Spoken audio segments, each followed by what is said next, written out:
Bonjour à tous et bienvenue dans le quart d'heure neuro. Cette semaine, on est de nouveau trois. Tout le monde est là. Et ben forcément, on a une question. La question, elle porte c'est par rapport à quelqu'un qui a fait le e-book et qui a pris le e-book gratuit et puis après qui a pris le e-book payant. Et dans le e-book payant, pour expliquer un peu aux gens, dans le e-book gratuit, c'est toute la théorie sur la neuro, la posture, etc. On explique les mécanismes, on donne déjà des petits exercices à essayer. Et après, dans le e-book payant, c'est plus de la pratique. Okay, donc, on dit, bah voilà, tu as ça, essaye ça, et ainsi de suite. Et là, la personne, elle nous dit, je ne comprends pas comment on peut travailler un problème d'épaule sans travailler spécifiquement dessus et en allant chercher d'autres exercices qui n'ont pas de lien, comme par exemple travailler les yeux, travailler les réflexes archaïques, notamment le réflexe tonique asymétrique du cou, le réflexe tonique symétrique du cou. Voilà, c'était la question. Vous voulez que je commence comme ça parle de réflexe archaïque? Vas-y, tu peux. Ouais, ouais. Ok. Alors, le problème, c'est qu'on travaille trop souvent de manière spécifique et symptomatique. On a mal à l'épaule, on va traiter l'épaule. C'est pas faux, mais c'est pas totalement vrai non plus. C'est-à-dire que c'est des choses qu'on va pouvoir travailler, aller travailler de manière spécifique sur l'épaule, mais si on mettait une hiérarchie de la réhabilitation, on serait dans la sphère haute de cette pyramide, de cette hiérarchie. Et à la base, il y a des systèmes qu'il faut d'abord travailler en priorité. Par exemple, si j'ai mal à l'épaule, il faut comprendre pourquoi j'ai mal à l'épaule. Parce que si maintenant je viens travailler de manière musculaire sur mon épaule, je vais venir mettre la structure en place et la structure va tenir l'épaule en l'état. Ça veut dire que je vais renforcer les muscles, mon épaule elle va aller mieux, mais parce que j'ai des muscles qui sont consolidés autour. Je vais travailler un petit peu tout ce qui est synergique autour. Le problème, c'est que le jour où tu vas arrêter de faire tes exercices de renforcement spécifique pour l'épaule parce que ça va bien mieux, qu'est-ce qui va se passer? Ces muscles-là, ils vont refondre, okay, et puis du coup, les douleurs vont revenir parce que tu n'as pas travaillé sur la base du problème. Tu as travaillé juste spécifiquement sur l'épaule. Et donc, du coup, ce qu'il faut regarder, notamment là en réflexe archaïque, c'est quoi? Quelles sont les entrées? Qu'est-ce qui fait que l'épaule bouge comme ça? Alors déjà, pour simplifier la chose, si on parle de chaîne musculaire, de chaîne myofaciale, on sait déjà que l'épaule, elle est sur des chaînes musculaires. Donc, en fin de compte, ça a déjà beaucoup moins de sens de travailler un endroit, juste un maillon, si on sait que toute la chaîne peut poser une problématique sur l'épaule. Là, en réflexe archaïque, c'est à peu près le même principe. C'est tu as des problèmes à l'épaule, et on va regarder tout ce qui est en lien avec l'épaule. Donc là, par exemple, le réflexe tonique asymétrique du cou. Pourquoi? Parce qu'il va y avoir un impact entre la latéralité, quand je vais bouger la tête, il y a un membre qui va venir fléchir, l'autre membre qui va venir en extension. Donc, il y a un rôle dynamique là dans la position de la tête. Le réflexe tonique symétrique du cou qui, lui, vient mettre en place le système proprioceptif vestibulaire et visuel. Donc forcément, s'il y a un problème au niveau de la flexion-extension de la tête, ça va entraîner aussi un problème au niveau des épaules, que ce soit en rotation interne, rotation externe, etc. Et donc voilà, on va essayer déjà de chercher ça. On sait en plus qu'il y a des réflexes au niveau palmaire qui ont un lien avec la bouche. Donc si tu as un problème au niveau de ta main, ça va venir faire une trajectoire jusqu'à la bouche. Et sur la trajectoire, tu as l'épaule. Donc voilà, je ne sais pas si c'est compréhensible ce que je dis, mais en gros, si on veut venir résoudre un problème, il faut aller chercher la cause.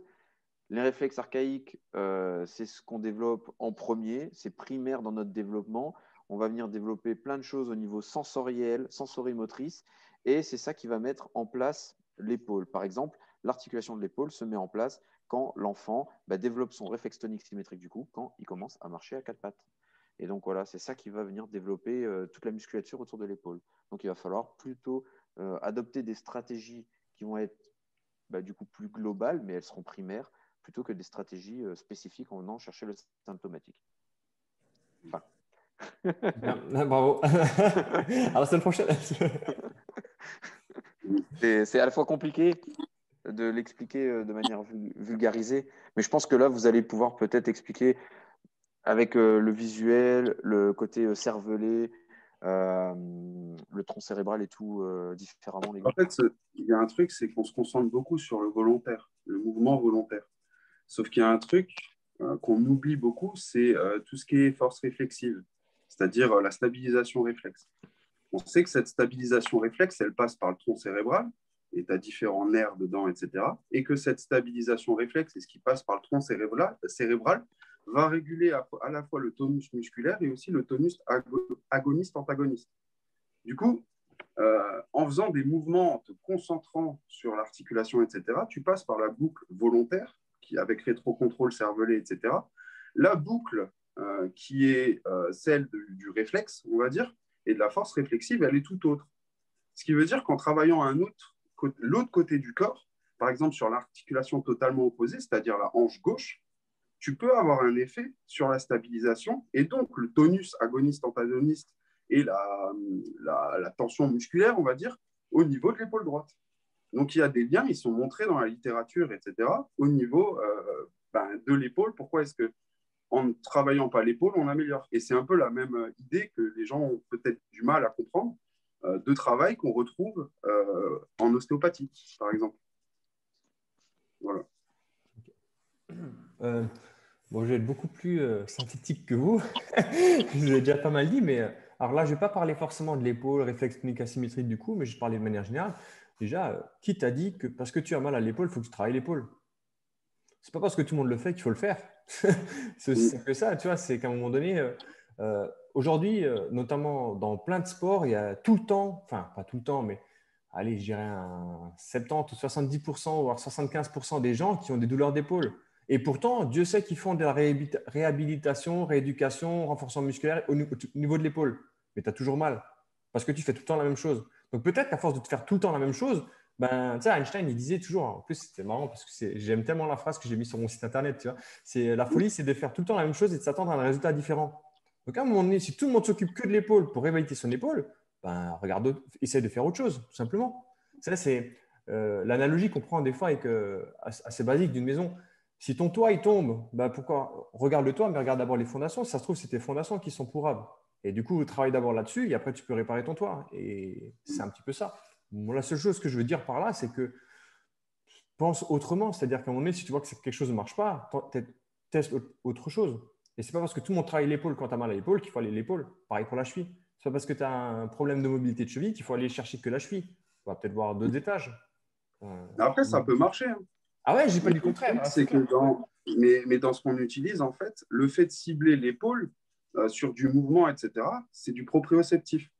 Mais le proprioceptif, c'est une infime partie, donc tout ce qui est Ouais, mobilisation, renforcement, etc., c'est une infime partie dans tout le système qu'on utilise.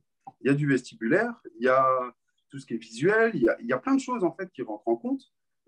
Et du coup, en ne faisant que de la mobilisation, du renforcement, tu n'utilises qu'une toute petite partie de ce qui t'est possible comme outil pour réguler le problème.